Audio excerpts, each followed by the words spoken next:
Halo, kembali lagi di Budayakan Channel. Salam literasi dan salam prestasi. Sama seperti biasanya, doa yang terbaik untuk kamu supaya sehat selalu, bahagia dan tercapai semua cita-citanya. Baik, pada kesempatan kali ini, kita akan membahas materi menggambar ilustrasi. Tanpa basa-basi, yuk kita langsung masuk ke topik pembahasan materinya. Supaya pembelajaran kita terarah dengan baik, maka kita menggunakan peta. Nah, inilah peta konsep yang akan kita gunakan. Dan berikutnya, kita masuk pada pengertian gambar ilustrasi. Ilustrasi berasal dari bahasa Latin, yaitu illustrare, yang berarti menjelaskan atau menerangkan suatu peristiwa atau kejadian. Nah, hal ini tentu ada kaitannya dengan kehidupan kita sehari-hari. Setiap kita membaca buku, majalah, novel, cerita, atau sejenisnya, sering menemukan gambar yang menyertainya. Gambar ini disebut dengan ilustrasi. Gambar ilustrasi, salah satu fungsinya adalah untuk memperjelas maksud dan makna cerita melalui bahasa visual atau bahasa gambar. Jadi tanpa kita membaca, mengeja, kita tahu dari gambar ilustrasinya. Yang berikutnya, yaitu tujuan dari gambar ilustrasi. Nah, gambar ilustrasi memiliki tujuan yaitu untuk memperkuat, memperjelas, memperindah, mempertegas, dan memperkaya cerita atau narasi. Sedangkan untuk fungsinya, fungsi dari gambar ilustrasi dapat juga dimanfaatkan untuk menghidupkan sebuah cerita. Gambar ilustrasi yang baik adalah ilustrasi yang dapat merangsang dan membantu pembaca untuk berimajinasi tentang cerita tersebut.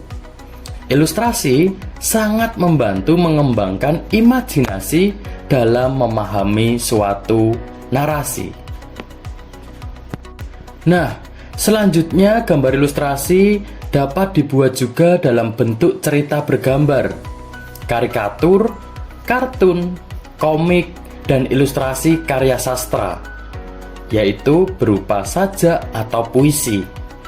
Gambar ilustrasi juga bisa dibuat dengan menggunakan warna ataupun dibuat hitam putih. Pembuatan gambar ilustrasi dapat dilakukan dengan cara manual ataupun dengan teknologi digital. Jadi bisa dibuat dengan dua cara, manual dan digital. Dan inilah manfaat ilustrasi secara detailnya. Nah, gimana? Sudah jelas tentang fungsi, pengertian, dan manfaat ilustrasi? Jika sudah jelas, kita memasuki 5 jenis gambar ilustrasi. Yang pertama, yaitu ada jenis gambar ilustrasi kartun. Bentuk kartun dapat berupa tokoh manusia maupun hewan. Biasanya berisi cerita-cerita humor dan bersifat menghibur. Itulah pengertian dari jenis gambar ilustrasi kartun. Yang kedua, yaitu ada jenis gambar ilustrasi karikatur. Gambar karikatur menampilkan karakter yang dilebih-lebihkan, lucu, unik, dan terkadang mengandung kritikan atau sindiran. Objek gambar karikatur dapat diambil dari tokoh manusia maupun hewan. Dan yang ketiga, yaitu ada jenis gambar ilustrasi komik. Gambar ilustrasi dalam bentuk komik terdiri dari rangkaian gambar yang saling melengkapi dan memiliki alur cerita. Jadi tidak bisa dipisah-pisah karena harus lengkap, runtut, dan urut. Yang keempat, yaitu ada jenis gambar ilustrasi karya sastra. Karya sastra berupa cerita pendek, puisi, dan sajak akan nampak lebih menarik apabila disertai dengan gambar ilustrasi. Selain itu, orang akan berminat untuk membaca ceritanya karena terkandung gambar ilustrasi. Fungsi gambar ilustrasi di sini bertujuan memberikan penguatan dan mempertegas isi atau narasi pada materi yang disampaikan.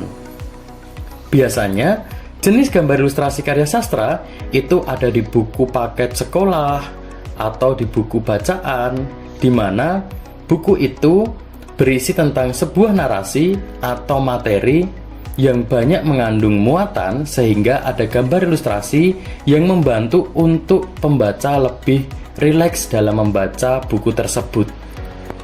Dan yang terakhir yaitu ada jenis gambar ilustrasi vignette. Vignette adalah gambar ilustrasi yang berbentuk dekoratif dan memiliki fungsi sebagai pengisi bidang kosong pada kertas narasi.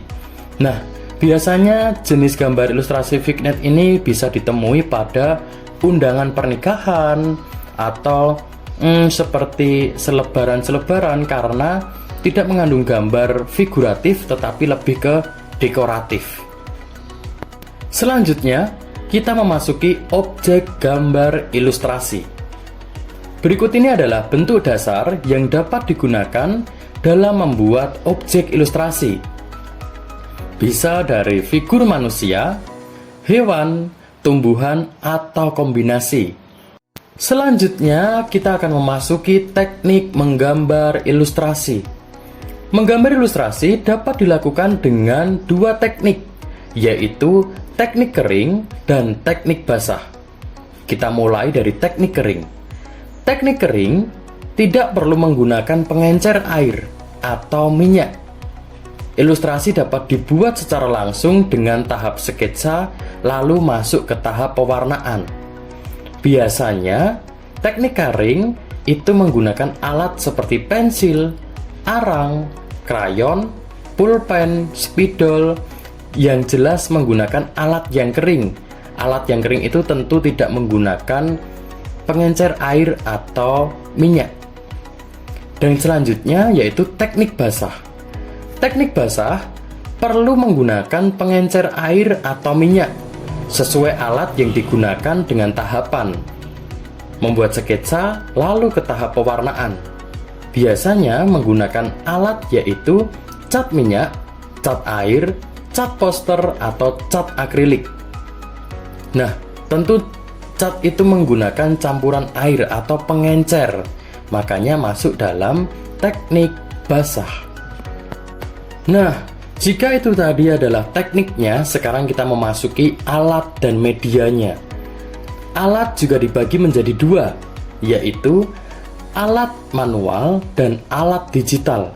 Ingat, alat adalah material yang digunakan dalam menggambar, yaitu ada alat manual seperti pensil, krayon, spidol, kuas, cat, dan lain-lain, yaitu secara manual.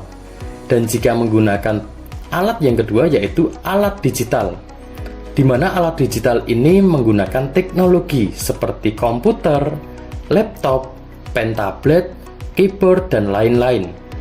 Begitu juga dengan media. Media juga dibagi menjadi dua, yaitu media manual dan media digital. Ingat, media adalah tempat menerapkan karyanya. Jika alat itu adalah material, media adalah tempat untuk menerapkan karyanya. Media manual itu seperti kertas, kanvas, kain, tembok, kayu, dan lain-lain. Jika media digital tentu menggunakan teknologi atau aplikasi, seperti contoh software CorelDRAW, Photoshop, Canva, dan lain-lain. Tentu menggunakan digital atau teknologi. Nah, dan berikut ini adalah tahapan menggambar ilustrasi. Jika tadi sudah membahas tentang teknik, alat, dan media, sekarang kita memasuki tahapan menggambar ilustrasi. Silahkan diperhatikan dan langsung bisa diterapkan. Dan tak terasa materi sudah selesai sampai akhir. Kita tadi sudah belajar tentang pengertian, fungsi, manfaat, alat, media, jenis, dan banyak lagi.